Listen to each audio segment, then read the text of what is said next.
I'm Ocean Robbins, co-founder of the Food Revolution Network and co-host of the Food Revolution Summit.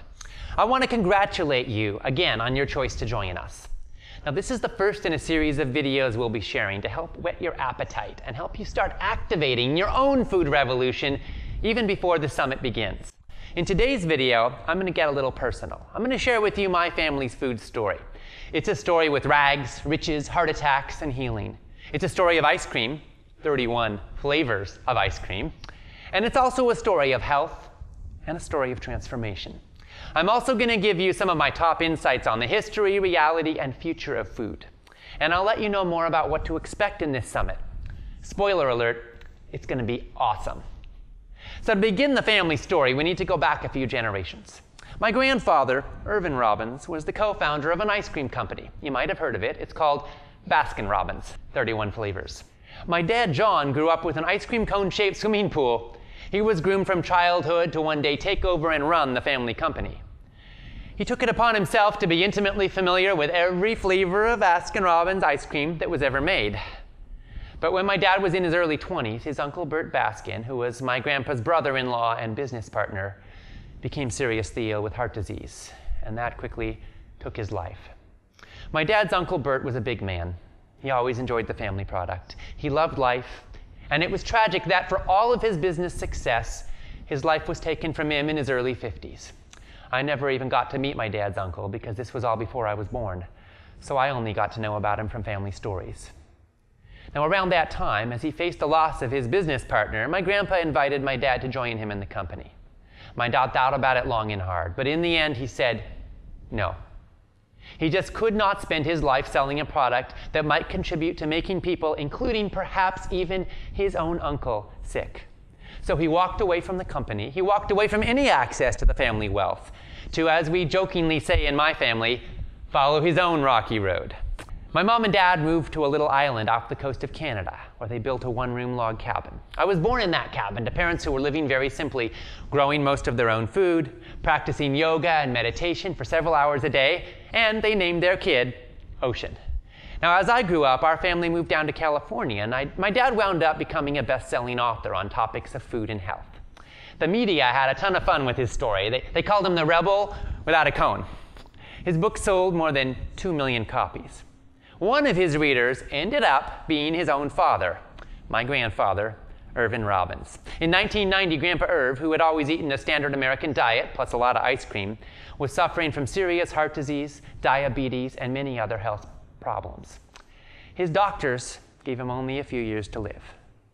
But then Grandpa Irv decided to follow his son's advice. He started eating a lot less processed foods. He ate more vegetables. He even gave up ice cream.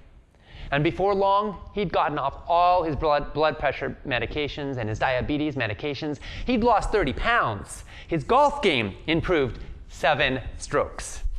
He wound up living another 15 healthy years. Around that same time, my dad and I were running marathons together. I'll always remember fondly how my grandpa used to cheer us on when we passed him while he was out taking his daily hour-long walk. So we have seen in our own family the powerful impact that food can have on your life and on your health. If my grandpa, who was always known as one stubborn cookie, and who manufactured and sold more ice cream than any other human being who has ever lived on this planet, could make radical dietary changes, could even give up ice cream, then I think that there's hope for the rest of us. And on the other side of positive changes is a more healthy and a more fulfilling life. That's the kind of transformation that I know is possible for you and for your loved ones. That's how powerful food is. As you might be able to tell, I grew up with a pretty unusual dad. He was the renegade. He'd walked away from an ice cream fortune. He was also a powerful example of standing up for values and of what can happen when we walk our talk. I got started pretty early myself, and in 1990, when I was 16, I founded a nonprofit organization called Yes. I directed it for 20 years. We led workshops and seminars for more than 650,000 young leaders from 65 countries. Our goal was to empower the next generation of change makers to stand up for healthy people and a healthy planet. Now, one of the things that I saw as I worked with diverse people all over the planet is that everybody eats. And what we eat turns out to have an enormous impact on our own health and on the health of our communities and all of life. So a few years ago, I moved on from directing Yes to join forces with my dad directly, and we launched the Food Revolution Network. We and our more than 175,000 members are working for more healthy, sustainable, humane, delicious food for all. So why, you might ask, are we calling for a food revolution? Some people think that it's kind of strong language. Well, frankly, with where things have gotten, I think a revolution in our food is about the only sane option we've got if we want to be healthy and we want a healthy planet. This is not a time for food that's a bit less toxic. This is not a time for a little less pesticides, hormones, antibiotics, added sugars, additives, colorings, or processing. If we truly want health, this is a time for a revolution. The way I see it, Food 1.0 was about survival. If you could get enough calories to fill your belly and carry on for another day, that was success. And for many people in the world, tragically, survival is still the goal. In Food 2.0, which is the dominant reality in much of the developed world today, the central organizing principle of food is commerce. Modern supermarkets could stock more than 500 different kinds of breakfast cereals. We've got a stunning array of flavors and textures and styles to choose from. Most of us can access food grown 6,000 miles away, processed 2,000 miles away, and it's all at our local store. Our modern food system is financially profitable for a few, but it's become morally bankrupt for all of us.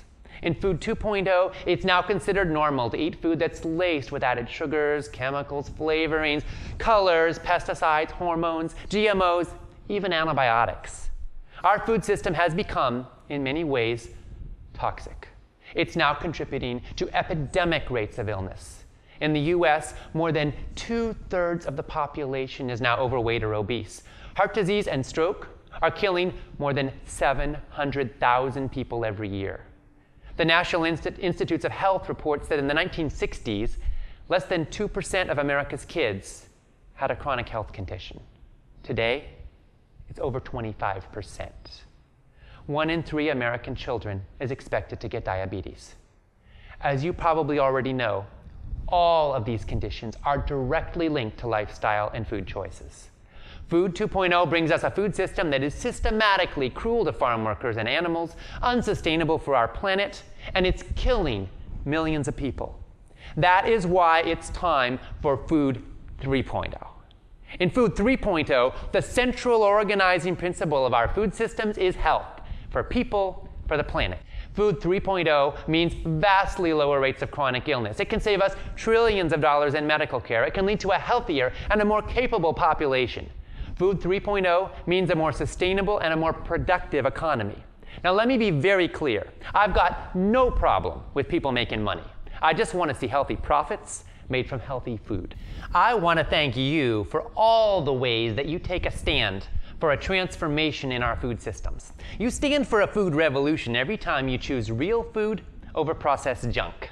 Every time you say yes to local, organic, natural, sustainable, fair trade, or non-GMO food, food that's produced with respect for farm workers, for animals, for people, for the planet.